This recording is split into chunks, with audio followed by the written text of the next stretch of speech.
tutorial for your key signature construction assignment. In this assignment, you'll be given the name of a key signature, and you have to select whether the key has sharps or flats, and how many of them you want to put in the key. You can also select the natural sign here on the left-hand side if you want no sharps and no flats for your key. To complete this assignment, you'll need your order of flats. So let's write that out together. B, E, A, D, G, C, F. Again, that's the order of flats when I read it from left to right. B, E, A, D, G, C, F. When I read it the opposite direction, it's my order of sharps. So I'll write in sharps, pointing this way. F, C, G, D, A, E, B. Now, we're always going to start from C. Just like with our key signature identification, C major is our starting point because that is no sharps, no flats.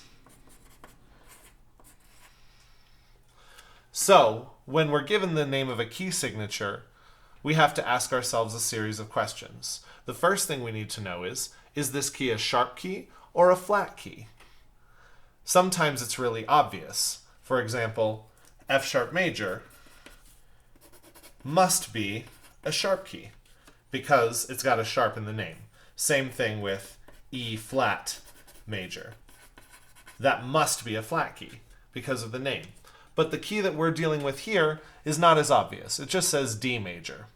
Because there's no sharp or flat in the name, however, we know that we can't go around the corner when we're getting to the name of that key signature. That means that we have to start at C and go directly until we get to D without going around the corner. In this case, we achieve this by going to the left, which means that it has to be a sharp key because sharp keys go to the left. Since we know we're going to the left, now it's just a matter of starting at C and counting how many sharps we're going to add. 1, 2, and I got to D. Didn't go around the corner. So now over here I'm going to go to my sharp column and I'm going to select 2, and it'll build the key signature for D. And at this point, it's a good idea to check. Last sharp is T, go up 1 space, and that's where Do would be, E, G, B, D, F. And it should be on, Do should be on D because we're in D major. So I'm confident in my answer. I'm going to submit that. And we got it right. Perfect. Now this one's a bit of a more obvious example, right? C sharp major. It's a sharp key, so we know that it has to go to the left because it's got a sharp in the name. I also know that it has to go around the corner. So let's start at C and we're going to go until we get back to C. 1, 2, 3, 4, 5, 6, 7. I moved 7 spaces. That means there will be 7 sharps in the key.